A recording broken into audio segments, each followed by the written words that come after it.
This episode is brought to you by PayPal. You had plans for the last days of summer. And back-to-school shopping has its own plans. School supplies, dorm essentials, your list doesn't stop. Neither does the spending.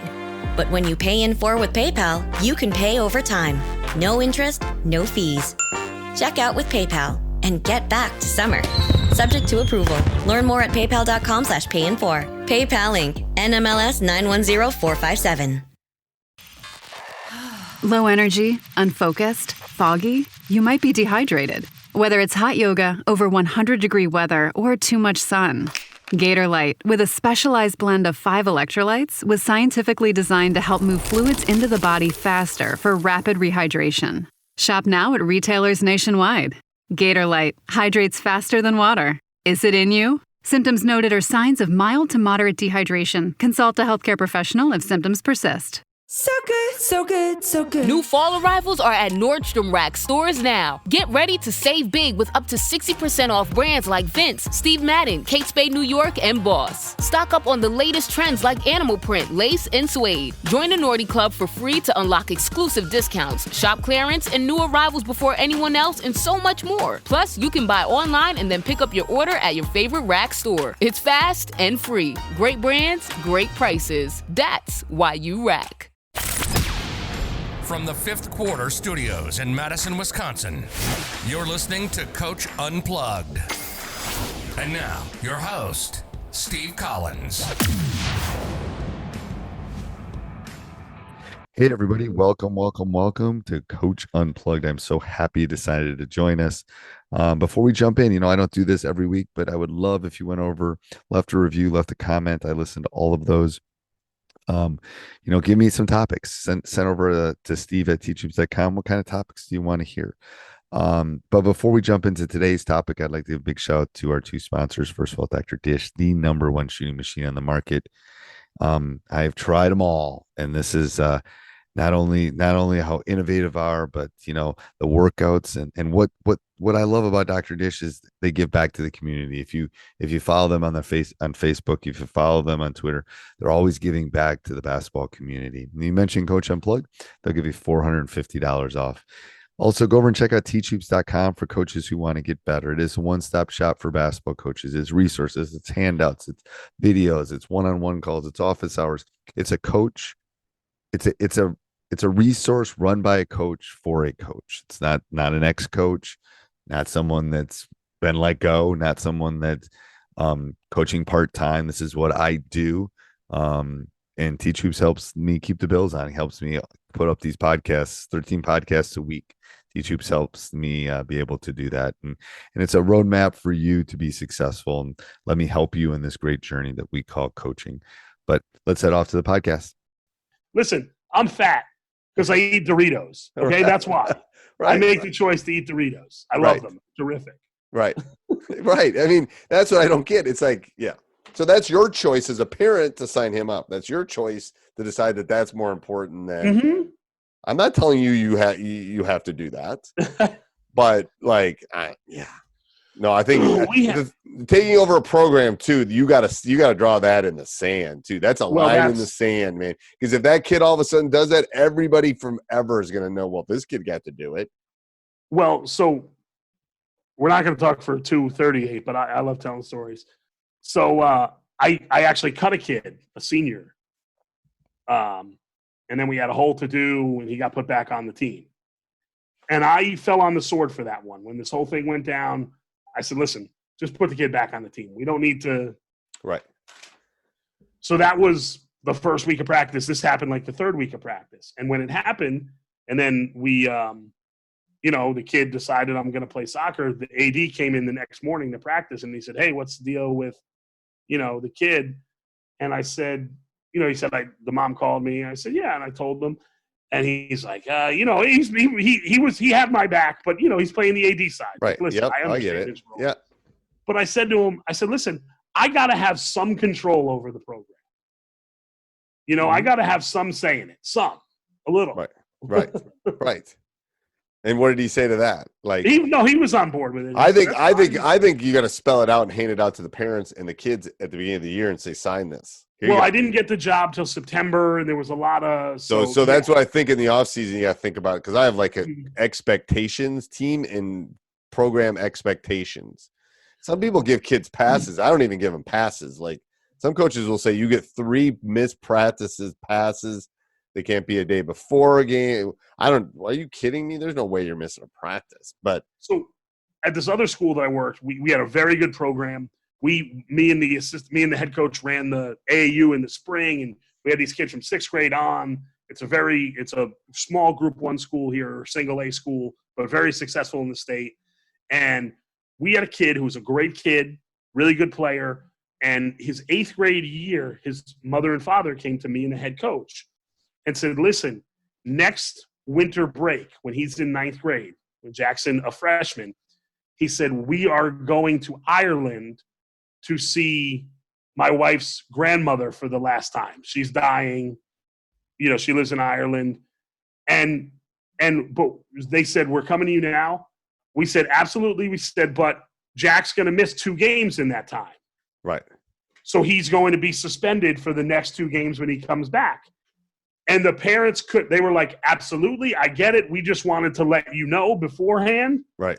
So Jack missed 4 games that year. The 2 that he was away, and then he was suspended for 2. Here's your action. Here's your consequence. As a parent, I would be like, I just letting you know, I totally get it. We wouldn't do this, but grandma's dying, and we need to see grandma. Right. But that's why they were totally fine with it, because they understood the expectation. And And that will come with time as you're around longer, Coach. That will come with time. Yeah. But like I said, I had to establish. You have to draw that line in the sand. Let's go back to that practice. So I'm just looking. So everything till 6 is this? Yeah. Everything till 6 is the same thing. Yep. Okay. Same thing, a little bit, 2 times each. We know what the drill is now. Okay. Then we go to a thing called perfect possession. And this is a defensive drill. Let me see if I can explain this. Buddy of mine is the strength and conditioning coach at Xavier. Okay. And he always sends me drills, sends me things. When we talk, he gives me some things to do. So we're working. So you put your 5 out there on defense. You put 45 seconds. Offense gets the ball. They start. You hit the clock. The clock's counting down. You just play 1 possession. If the offense scores, if the offense gets an offensive rebound, or if it goes out of bounds off the defense, so the offense retains possession. Any one of those 3 things happen, the whistle blows, the possession's over, the clock goes back to 45 seconds. No. If the defense gets a stop and a defensive rebound, obviously, or a steal, or the ball goes out of bounds on the offense, so the defense retains possession, the clock stops where it is. Say it stops at 32 seconds. Okay. Okay, that possession was 13 seconds long. It stops at 32 seconds. The offense gets another possession. Defense gets a stop at 20 seconds. The clock stops at 20 seconds. Offense gets another possession. If at 8 seconds the offense gets an offensive rebound, possession stops, clock goes back to 45 seconds. I love that drill. So you got to get to 0 to get off. That's brutal. That's like war. Yeah. That's like fisticuffs in our practice. That would be like, yeah. Oh, I love that drill. Okay. Yeah. That's like Game of Thrones, man. You better get ready for that. Right. But again, that's building that toughness. It is. Yes. I love that. And it's what Xavier does it for is they have a thing. I forget if it's battles or wars. And my buddy who's a strength coach actually keeps track of it on the bench. If they get 3 stops in a row, that's a battle. They won a battle. And they figured out they have to win 11 battles in a game to win a game on the college level. I've never heard it. So we chart that. Like I'll change. If someone scores on me 3 times or does something, then I'll change. But I love – he's saying if they stop someone 3 times, it's 3 battles. They need 11 battles to win. Yeah. I love that in a college game. I bet it's like 3. I bet it's like 8 battles. If you win 8 battles, right. What you can do is go back and watch film of a game and kind of, again, you're a math guy. So I love that because it is the game is little pieces. Mm-hmm. Like we play stop, score, stop, or stop, score, stop, score, where it's just like I can't even tell you how many times I come in and the game's close at the end. I go, guys, all you need is a stop, a score, and a stop, and we got this thing. Yep. Like, and we've done it in practice. They kind of know what that feels like. But I love that perfect possession. I love that. So the perfect possession is working on getting 3 stops in a row. Basically, they're saying in 45 seconds, it should be about 3 stops for them, again, in a college game. Okay.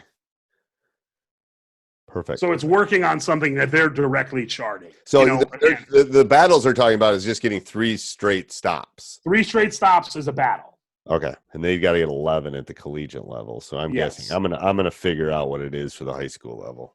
Right. Again, it's going to be adjusted by the number of sort of the average number. What do you play in your state? Quarters or halves? Quarters. And how long are your quarters? 8 minutes. Yeah, we play 18-minute halves. Okay. It's awesome. You like it? Oh, I do. Do you have a shot clock? No. Okay. Do you? No. I was quoted in an article this year about it. I took a lot of heat. I'm not a shot clock advocate. I'm not either. Oh my God, I found somebody else. I think it's the dumbest thing ever. I don't think we need a shot clock. Why do we need a shot clock? What's it going to do to the high school game? That's what I said. This reporter that I know was talking to me, and then when the article came out, a bunch of people, I go, does it markedly improve the game? Just because there are more points doesn't mean it's a better basketball game. Right. And 3, could you imagine the crappy shots that some high school kids would take if they have to take a shot every 20 seconds? That's my biggest thing. Like they take awful shots. I've coached guys that have played in the NBA. I've coached like 60 collegiate guys. Most of the time the shot clock comes down, my guys are going to be able to create a decent shot. You get to schools of 123 kids and you're putting that's what I'm saying. But then they're going to be horrible shots taken. My 4th one, you want a 4th one? Running a shot clock is not easy. And it's not easy. These officials are accountants and teachers and stuff during the day. How do they know if it touched the rim? There's not instant replay in a high school gym on a Tuesday night in January. It's installing all of it, training people, having quality people do it. Yeah. Well, it's not going to happen now. The world we're living in now, no one's putting shot clocks up. Are you kidding me? So that's dead. That's dead in the water. Thank God. Yeah, I am not a shot clock advocate. I am not either. There's not many of us, but we can have a no shot clock party. Okay. Shooting stations.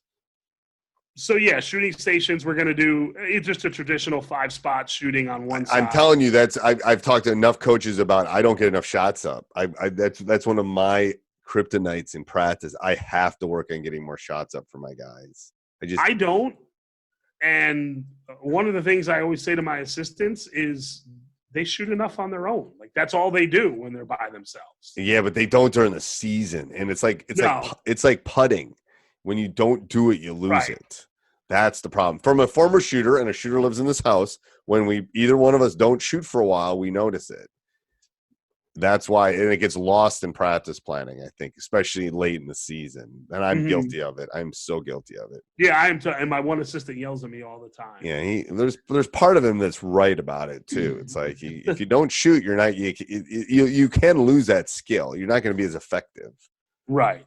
So we're doing 5-spot shooting on one side. On the other side, we're doing finishing. Where they're driving in, we're hitting them with pads. Good. Yeah, I love that drill. Yep. And the one thing I do is I have like a full-length football pad, and I tell them if I put it straight up over my head, you got a pump fake, and then I'll bring it down and finish through the contact. Okay. And some of them will dribble in, jump stop. I'll throw it straight up in the air, and they'll throw it right off the pad, and you're just like, come on, guys. I know. Did you not see the pad? Did you think it was going to go? They don't. They have their mind made up. That's why they run over 3 people to get to the basket. Absolutely, and that's the whole thing, right? Jump stop and read what happens. You get a call when you're under control. The official will give you the benefit of the doubt if you're under control. If you look out of control, they're not going to give you the call. Never. And then so now we're into the season. We're into games. So we're going to work on specifics of what's coming up. I think this was a Thursday practice. Yeah, Thursday 1-2, and we were at Woodridge on Friday 1-3. Okay. So we're going to work now. The last hour, we're going to work on what we're going to see in that game. Yeah, and that's what I tell coaches too. It's like you got to, let's say having 2-hour practice is probably long for end of the season, but let's say you have a 2-hour, you got to chunk out that 25, 30 minutes to worry about your opponent. And we map it out. Like if we're playing on a Thursday, Monday will be about us, Tuesday will be about us and them, Wednesday will be more about them. You know, you got to kind of decipher it, but I like that. Yeah. So for this particular team, our 1 and our 2 defense was a box and 1, a triangle and 2, because they had some good individual players. So we were going to throw a little junk defense at them. They play a 2-3 zone, so we were going to work on our zone offenses. Okay. Actually, I want to show you. This was one we sort of invented on the fly. I don't know if anyone's. I'm sure someone's done something like this, but we were just trying to, come up with something so we could get a shot. Tell people that, that'd be great. Let me see it. Well, I tell coaches too, if you need to work on something, invent something. Like, shoot, I can't tell you the number of drills that I just came up with because we needed to work on X. So I figured a way to work on X. Like, well, this was an offense where we were just trying to. I don't know. It's internet. I'm telling you, the world is on the internet right now. I'm surprised the internet hasn't broken. That's very true. Yeah. There's like half the world is on the internet right now. Yeah, on a Friday night, everybody's Zooming. Everyone's watching Netflix or whatever they're doing. Yeah. So we called this. Our best player was our point guard too. Okay. So we called this, I don't know, 4 over or something, or 4 across. Who the hell knows? Whatever, name it Purple Monkey Dishwasher. Yeah, bingo. Yeah. Yeah. So he would enter the ball to a wing. Now the ball's on the wing. And, this guy, the ball side elbow would dive to the corner. The opposite elbow would dive to the block. Okay. So the wing guy would immediately throw it to the corner. And when he did that, the point guard would flash right into here. And you would be surprised how many times we could throw it to our point guard right here. And now he's either got a shot or a dump down to the. I love that. And we run a lot off of that. We call that kind of our chair set because it looks like a chair. So it looks like a chair. And then we'll reverse it with the one. The one will come set a screen for the guy that has the ball. And then he'll go off that screen, go to the corner, and then the big X. So it's kind of a continuity offense, but I love that. Yeah, I think that chair, low block, high block, wing, corner, and then someone opposite. I call it a chair set because it looks like a chair a little bit. Right. We would tell that opposite wing guy to find the opening on that low wing, high wing, because once we got it to our point guard here, right, he's got space. He's got space. Yeah. Because what happens is the X is here, the other X is here, the X big is here. Right. He's not giving a layup up. Yeah. Right. This X, this other high X he's here, but he's not looking at the point guard. Right. Most of the time, teams are trying to skip the ball. Right. So when he would dive in there, this guy would just be, again, we would run it maybe one time here, or one time in the second quarter. It's not something we would run over and over again. I wanted to, on the practice plan, on both of them. And then the end of practice, we do the same thing every day called closeout shooting. Okay. End of every practice all year. I've ended every practice like this for probably 7 years in a row. Okay. On every level. I think I got it from I was watching a Michigan State shooting drill or something. I don't know. And then I kind of, like you said, modified it. Yeah. Modified for, first of all, the number of baskets you have. You have to modify for your guys. That's what I tell people. It's like you got to, read your personnel a little bit. So each line has a ball. Okay, we're going to go for 4 minutes. All right? Yep. And this line's going to shoot a 3. Yep. He's going to go get his own rebound and pass it to the next guy in this line. This guy's shooting. So they're all shooting at the same time. Yep. And so this line is shooting, going, getting a rebound, pass to the next guy in this line, then he goes and fills in. Then, so they rotate. So this line shoots and passes to this line. Now, couple things. you can get a lot of shots up doing this. So we have a goal that they have to make in 4 minutes. The beginning of the season, I tell them 35 because Okay. that takes a lot. I had a freshman team that was awesome one years ago at the other school that I coached at. We got 81 in 4 minutes one time as a freshman team. See, we do this as our warm-up drill for shooting before a game, but we do 4 lines. Okay. Because I hate when people just stand there and just shoot and stuff. And this is like, so we'll put a corner, wing. Right. We'll do 4 lines. And this is one of our shooting drills to start when we come out and do our warm up. And it's boom, boom, boom, boom. You can get a lot of shots up fast. Yeah. And what we do here, the added things is, I like it because I say it works on everything.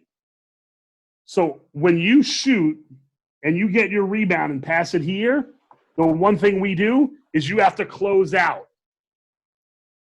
Oh, I like that. Yeah. So the closeout shooting is a double entendre. It's closing out practice, but we're also working. So you pass it, you close out, break down and close out.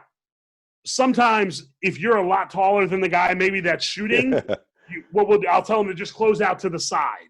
Right. Let him get the shot off. We're not trying to block our own guy's shot. Right. Not, yeah. We want to work on the acts of closing out. Right. So, and then also communicating because the balls start bouncing around. So you got to communicate. If you're getting a pass from Paul, you got to say, Paul, I'm open. So you're getting down, waiting for a pass. You know what I mean? You're down in a shooting position. The passer's got to throw a good pass. Great passes make great shots. Yes. You're closing out. You're going after the ball and hustling.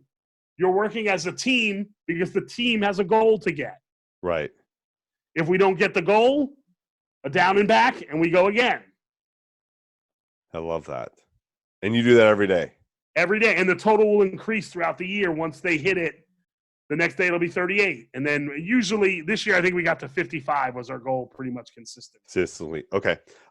So if you could only do 3 things at practice, what would you do? If I could only do 3 things at practice, I would dive after loose balls, rebound, and close out shooting. That's what I would do.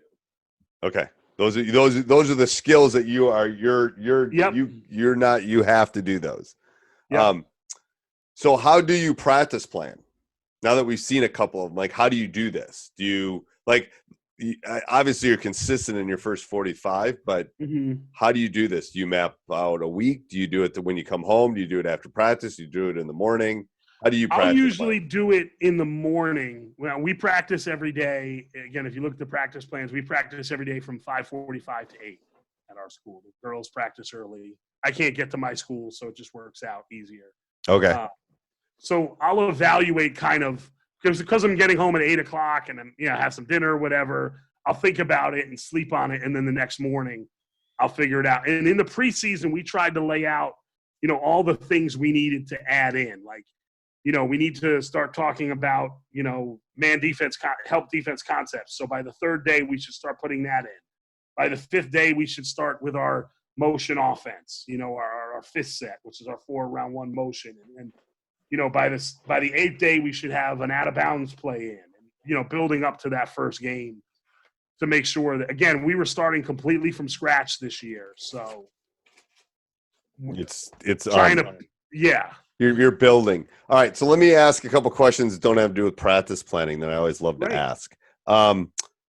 Is there one coaching moment we could dive into, like a success, a failure, something that a listener would get something out, a golden nugget? I refer to them as golden nuggets, but is there one coaching moment you can dive into that our audience might learn from, or something?